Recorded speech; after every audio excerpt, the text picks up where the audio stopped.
नमस्कार विद्यार्थियों। Education point Haryanvi में आपका बहुत बहुत स्वागत है। विद्यार्थियों, आज का जो हमारा विषय है वो है कक्षा 11वीं का जामुन का पेड़ पाठ। तो आइए सबसे पहले हम पढ़ते हैं उनके लेखक का परिचय। उनके लेखक हैं कृष्ण चंद्र, जिनका जन्म है वो 1914 में पंजाब के वजीराबाद गांव में हुआ था।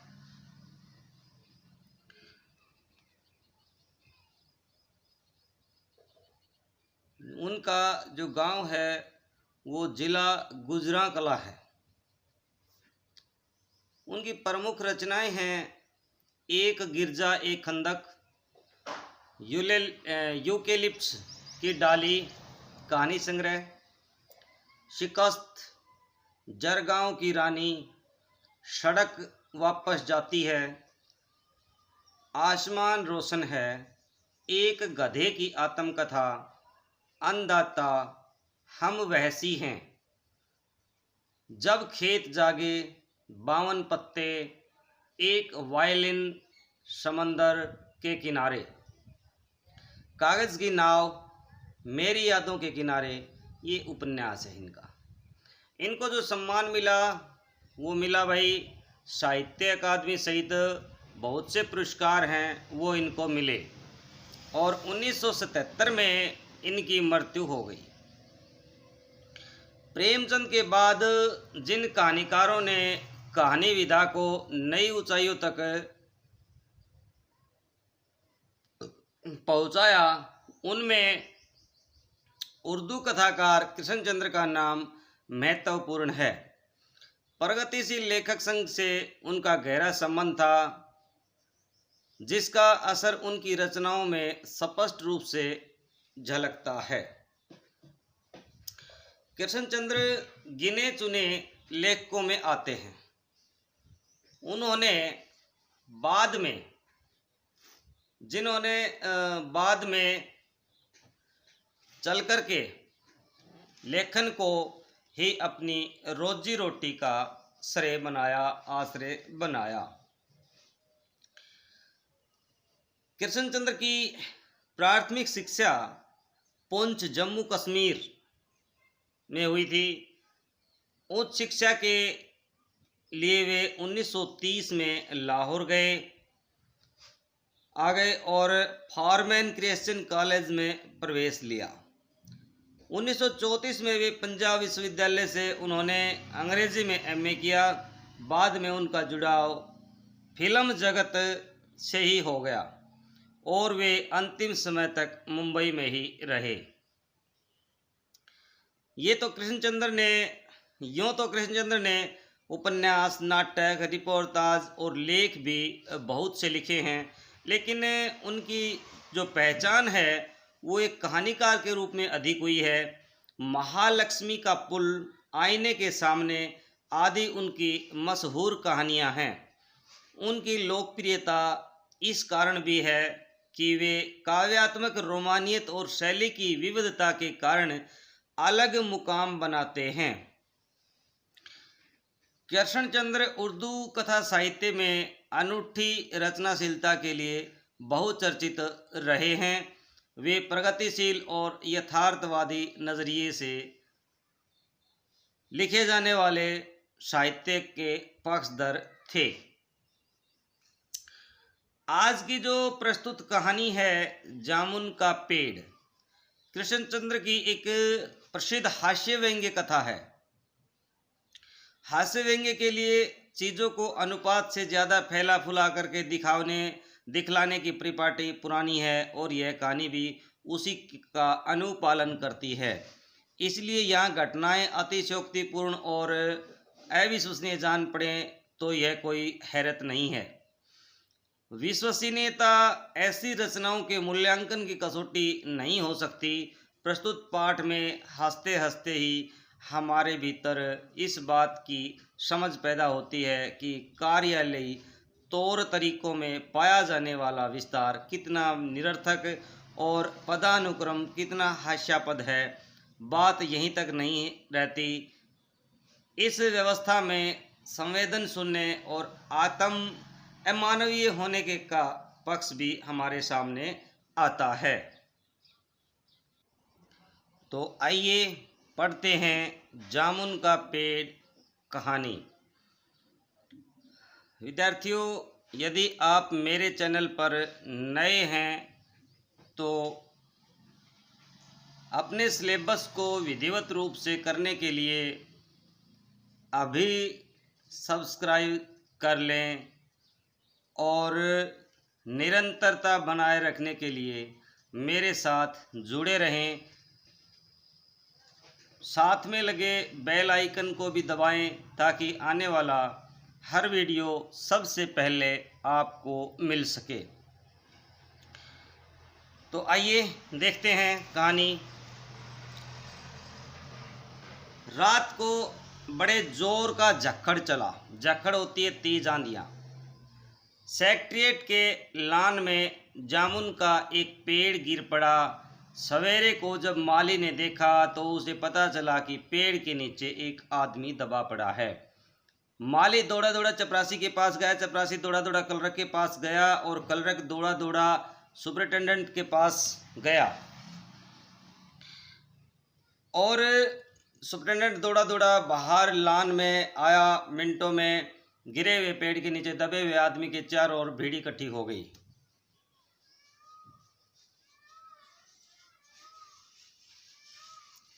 बेचारा जामुन का पेड़ कितना फलदार था, एक कलरक बोला, और इसकी जामुनें कितनी रसीली होती हैं। दूसरा कलरक याद करते हुए बोला, मैं फलों के मौसम में झोली भर करके ले जाता था, मेरे बच्चे इसकी जामुनें कितनी खुशी से खाते थे। तीसरा कलरक लगभग रुआंसा सा होकर के बोला। देखिए, यहाँ मानवीय मूल्यों का हनन या ह्रास हुआ है। ये नहीं देखा जा रहा कि एक इंसान है, उसकी मौत होने को जा रही है। उन्हें सिर्फ अपने स्वार्थ पूर्ति की लगी हुई है।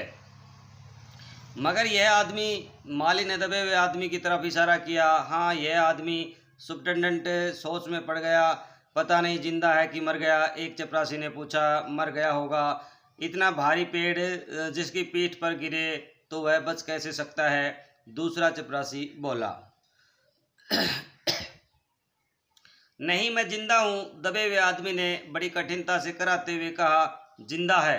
एक कलरक ने ताज्जुब से कहा, पेड़ को हटाकर इसे जल्दी से निकाल लेना चाहिए, माली ने सुझाया। मुश्किल मालूम होता है, एक सुस्त, कमजोर और मोटा चपरासी बोला, पेड़ का तना बहुत भारी और वजनी है। मुश्किल क्या मुश्किल है, माली बोला, अगर सुपरिटेंडेंट साहब हुक्म दे तो अभी 15-20 माली चपरासी और कलरक लग करके पेड़ के नीचे दबे आदमी को निकाला जा सकता है। माली ठीक कहता है। बहुत से कलरक एक साथ बोल पड़े, लगाओ जोर, हम तैयार हैं। एक साथ बहुत से लोग पेड़ को उठाने को तैयार हो गए। ठहरो, सुपरिटेंडेंट बोला, मैं अंडर सेक्रेटरी से पूछ लूँ। सुपरिटेंडेंट अंडर सेक्रेटरी के पास गया। अंडर सेक्रेटरी डिप्टी सेक्रेटरी के पास गया। डिप्टी सेक्रेटरी ज्वाइंट सेक्रेटरी के पास गया और ज्वाइंट सेक्रेटरी चीफ सेक्रेटरी के पास गया और चीफ सेक्रेटरी मिनिस्टर के पास गया। ज्वाइंट सेक्रेटरी चीफ सेक्रेटरी के पास गया। यानी कि जिस तरह से हमारे जो ऑफिशियल वर्क होते हैं, कार्यालयी जो कार्य होते हैं, उनका एक व्यंग्यात्मक रूप से लेखक ने यहाँ वर्णन किया है कि काम कम किया जाता है और उसके एवज में जो फाइलों की अफरा तफरी है वो ज़्यादा होती है। कहा चीफ सेक्रेटरी ने ज्वाइंट सेक्रेटरी से कहा और ज्वाइंट सेक्रेटरी ने यानी कि चीफ मिनिस्टर ने चीफ सेक्रेटरी से कुछ कहा और चीफ सेक्रेटरी ने ज्वाइंट सेक्रेटरी से कुछ कहा और ज्वाइंट सेक्रेटरी ने डिप्टी सेक्रेटरी से कुछ कहा। डिप्टी सेक्रेटरी ने अंडर सेक्रेटरी के पास सेक्रेटरी से कहा। फाइल चलती रही, इसी में आधा दिन बीत गया। यानी जान की कोई परवाह नहीं है, चाहे वह बेचारा मर ही क्यों ना जाए। लेकिन उनका जो कार्यालयी कार्य है वो पूरा होना चाहिए, मानवीय मूल्य का कोई मोल नहीं है। दोपहर के खाने पर दबे हुए आदमी के चारों ओर बहुत भीड़ हो गई थी। लोग तरह तरह की बातें कर रहे थे। कुछ मंचले कलरकों ने समस्या को खुद ही सुलझाना चाहा। वे हुकूमत के यानी सरकार के फैसले का इंतजार किए बिना पेड़ को अपने आप हटा देने का निश्चय कर रहे थे कि इतने में सुपरिटेंडेंट फाइल लिए भागा भागा आया और बोला, हम लोग खुद इस पेड़ को नहीं हटा सकते, हम लोग व्यापार विभाग से संबंधित हैं, हम लोग व्यापार विभाग से संबंधित हैं और यह पेड़ की समस्या है जो कृषि विभाग के अधीन आता है। मैं इस फाइल को अर्जेंट मार्क करके कृषि विभाग की ओर भेज रहा हूं। यानी यहाँ पर जो सरकारी अफसर और सरकारी जो नुमाइंदे होते हैं वो काम करने से किस तरह से बचते हैं, ये लेखक ने दिखाने का प्रयत्न किया है।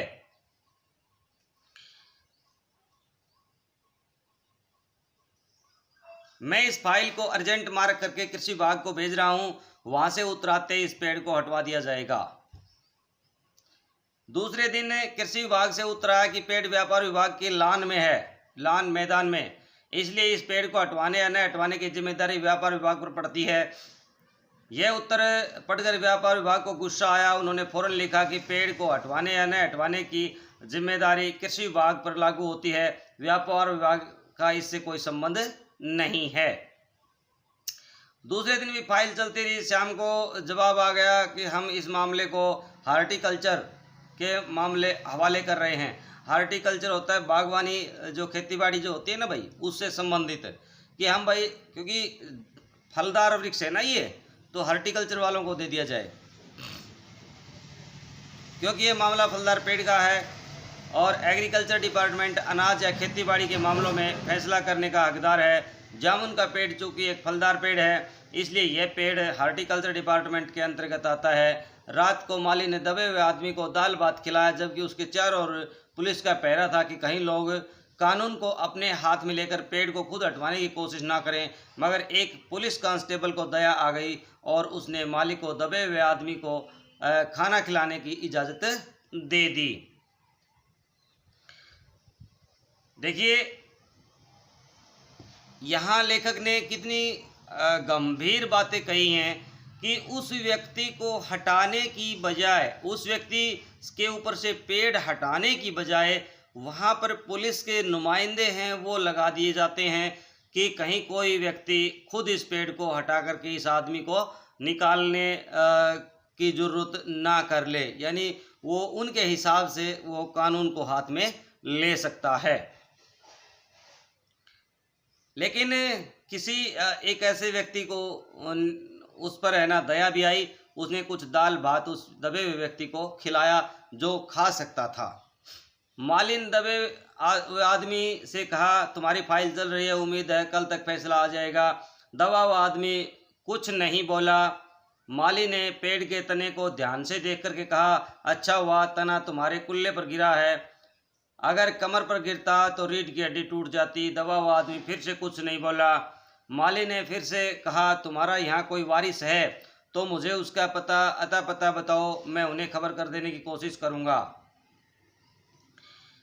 मैं लावारिस हूँ, दबे हुए आदमी ने बड़ी मुश्किल से कहा। माली खेद प्रकट करता हुआ वहाँ से हट गया। तीसरे दिन हार्टिकल्चर डिपार्टमेंट से जवाब आ गया। बड़ा कड़ा जवाब था और व्यंग्यपूर्ण। हार्टिकल्चर डिपार्टमेंट का सेक्रेटरी साहित्य प्रेमी आदमी जान पड़ता था। उसने लिखा था आश्चर्य है इस समय जब हम पेड़ लगाओ स्कीम ऊंचे स्तर पर चला रहे हैं, हमारे देश में ऐसे सरकारी अफसर मौजूद हैं जो पेड़ों को काटने का सुझाव दे रहे हैं, और वह भी एक फलदार पेड़ को, और वह भी जामुन के पेड़ को जिसके फल जनता बड़े चाव से खाती है। हमारा विभाग किसी भी हालत में इस फलदार वृक्ष को काटने की इजाजत नहीं दे सकता। अब क्या किया जाए, इस पर एक मंचले ने कहा, अगर पेड़ काटा नहीं जा सकता तो इस आदमी ही को काट करके निकाल लिया जाए। यह देखिए उस आदमी ने इशारे से बताया, अगर इस आदमी को ठीक बीच से में से यानी धड़ से काटा जाए तो आधा आदमी इधर निकल आएगा और आधा आदमी उधर आ जाएगा और पेड़ वहीं का वहीं रह जाएगा। मगर इस आदमी इस तरह मगर इस तरह तो मैं मर जाऊंगा। दबे हुए आदमी ने आपत्ति प्रकट करते हुए कहा, यह भी ठीक कहता है, एक कलरक बोला। आदमी को काटने वाली युक्ति प्रस्तुत करने वाले ने भरपूर विरोध किया। आप जानते नहीं आजकल प्लास्टिक सर्जरी कितनी उन्नति कर चुकी है। मैं तो समझता हूँ अगर इस आदमी को बीच में से काट कर निकाल दिया जाए तो प्लास्टिक सर्जरी से धड़ के स्थान से इस आदमी को फिर से जोड़ा जा सकता है। इस बार फाइल को मेडिकल डिपार्टमेंट में भेज दिया गया। मेडिकल डिपार्टमेंट ने फौरन एक्शन लिया और जिस दिन फाइल उसके विभाग में पहुंची उसके दूसरे ही दिन उन्होंने अपने विभाग का सबसे योग्य प्लास्टिक सर्जन छानबीन के लिए भेज दिया। सर्जन ने दबे हुए आदमी को अच्छी तरह से टटोल करके उसका स्वास्थ्य देख करके खून का दबाव देखा, नाड़ी की गति को परखा, दिल और फेफड़ों की जांच करके रिपोर्ट भेज दी कि इस आदमी का प्लास्टिक ऑपरेशन तो हो सकता है और अब ऑपरेशन सफल भी हो सकता है, मगर आदमी मर जाएगा। देखिए, ये ऑफिसों में जो वाहियात बातें करते हैं अधिकारी, उन पर ये करारा व्यंग्य किया गया है कि अपने कर्तव्य से हट करके लोग दूसरों के ऊपर जो है कार्य थोप देते हैं और स्वयं नहीं करते हैं, चाहे वह फैसला जनता के हित में हो चाहे अहित में हो। यहाँ दबा हुआ व्यक्ति आम जनता का प्रतीक है, क्योंकि आम जनता के हितों की जो चिंता करने वाले सरकारी अफसर बहुत कम हैं, इसलिए यह फैसला रद्द कर दिया गया। रात को माली ने दबे हुए आदमी के मुंह में खिचड़ी डालते हुए उसे बताया कि अब मामला ऊपर चला गया है। सुना है कि कल सेक्रेटेरिएट के सारे सेक्रेटरियों की मीटिंग होगी और उसमें तुम्हारा केस रखा जाएगा। उम्मीद है सब ठीक हो जाएगा। ये तो माना कि तगाफुल नहीं करोगे, लेकिन खाक हो जाएंगे हम तुमको खबर होने तक। अब जो दबा हुआ आदमी था ना, दबा हुआ वे आदमी ने आह भर करके कहा था कि ठीक है, मुझे पता है तुम ज़्यादा देर नहीं करोगे, यानी मुझे निकाल लोगे, लेकिन तुम्हारे निकालने से पहले ही है ना मैं इस दुनिया को छोड़कर जा चुका हूँगा। माली ने अचंभे से मुंह में उंगली दबा ली और चकित भाव से बोला, क्या तुम शायर हो? दबे हुए आदमी ने धीरे से सिर हिला दिया। दूसरे दिन माली ने चपरासी को बताया, चपरासी ने कलरक ने हेड कलरक को, और थोड़ी देर में सेक्रेटेरिएट में यह अफवाह फैल गई कि दबा हुआ आदमी शायर है। बस फिर क्या था, लोगों का झुंड शायर को देखने के लिए आ गया।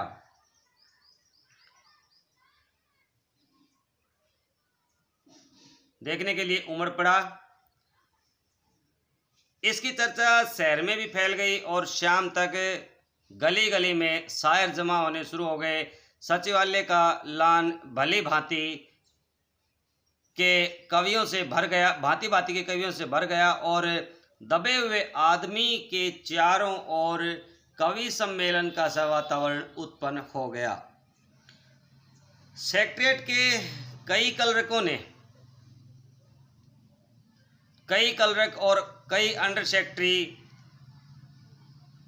तक जिन्हें साहित्य और कवियों से लगाव था रुक गए और कुछ शायर दबे हुए आदमी को अपनी कविताओं और दोहे सुनाने लगे।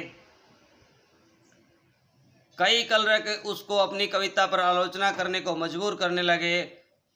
जब यह पता चला कि दबा हुआ आदमी एक कवि है, तो सेक्रेटेरिएट की सब कमेटी ने फैसला किया कि चूंकि दबा हुआ आदमी एक कवि है, इसलिए इस फाइल का संबंध न एग्रीकल्चर डिपार्टमेंट से है और ना ही हॉर्टिकल्चर डिपार्टमेंट से, इसका जो है ना कल्चरल डिपार्टमेंट से है।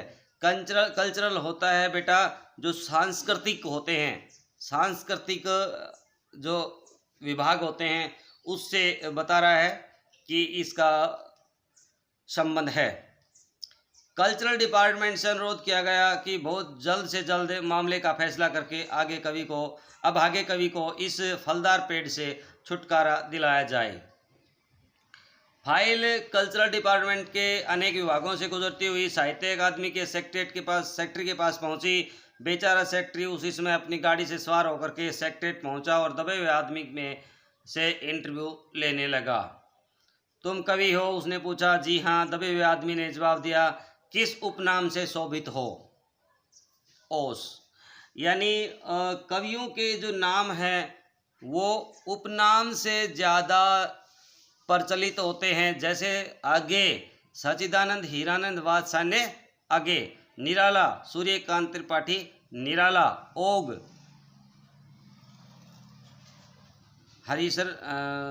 हरिओम शर्मा ओग, या आदि आदि जो उपनाम से होते हैं। तो कहता कि तुम्हारा उपनाम क्या है? तो उसने बताया ओस।